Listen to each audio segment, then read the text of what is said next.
Good morning. Welcome to Deacon Jodi Daily.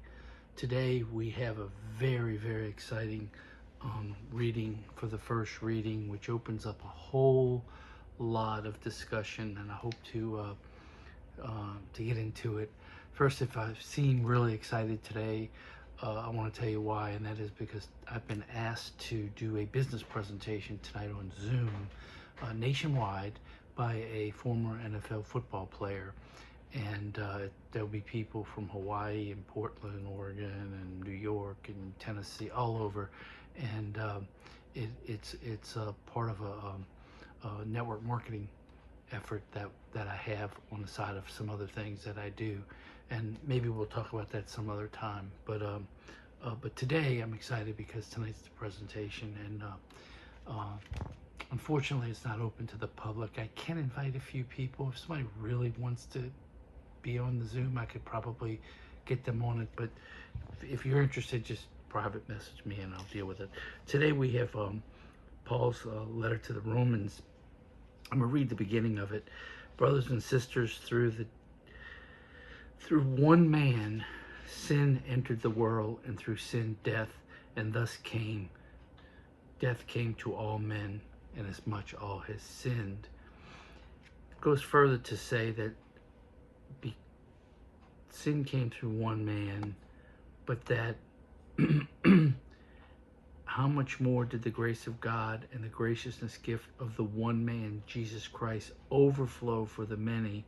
For if by transgression of one death came to the reign through that one, how much more will those receive the abundance of grace and the gift of justification through the life of Jesus? So here we are. This sets up a whole lot of discussion. Hope I have enough time. It may take 2 videos to do it, but this centers around the threefold temptation. So here what we have is a setup of Jesus undoing what Adam and Eve did. Okay, so let's set up the story. Adam and Eve are in the garden, and they're told, do not, here it is, we may eat of the fruit of all the trees in the garden, but God said, you shall not eat of the fruit of the tree which is in the midst of the garden, neither shall you touch it, lest you die. So we know what happens. The serpent, Satan, comes and says, you will not die.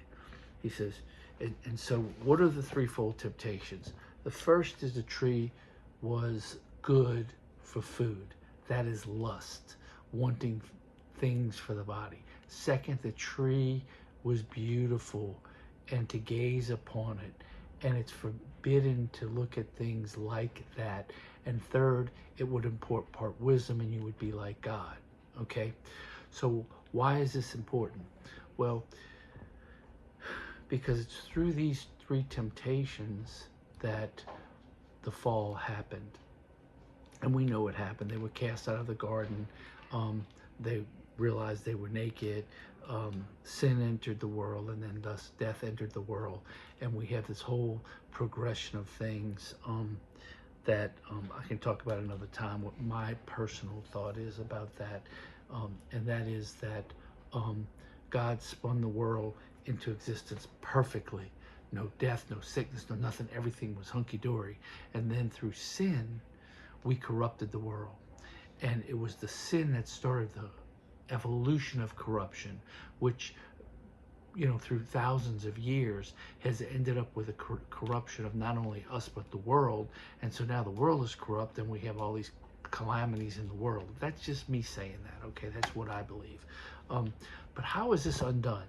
Here's how it's undone. If I go to the New Testament and the temptation of Jesus, we know the story where Lucifer tempts Jesus 3 times, and it's the undoing of the threefold temptation. He tells him, you know, tell the stone to turn into bread, because Jesus had been fasting. He says, look at everything beautiful. I'll give you all of that, you know. And then he says, oh, why don't you jump off and call your angels? Be like God, okay? And so Jesus doesn't fall for the temptation. So he undoes the threefold temptation that Adam and Eve fell into. And by undoing it, he basically made right the wrong. And so that's how magnificent the scriptures are, how the New Testament is fulfills the Old Testament.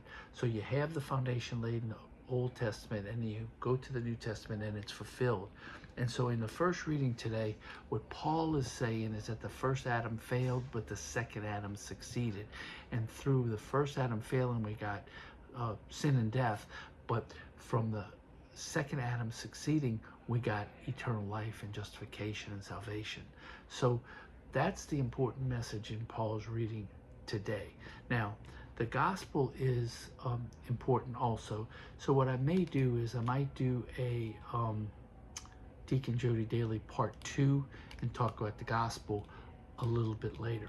So I'm going to stop there only because there's a little bit of theology here that I want people to have an opportunity to enjoy. If you like this, please share it. Share as much as you can. Share it to everybody you feel comfortable sharing it with. I am growing this channel, and I appreciate all your help in allowing me to grow the channel, and I hope you're enjoying it. So if you have any comments, feel free to shoot them my way, and I'll do another Part 2 a little bit later. You pray for me. I'll pray for you. God bless everybody.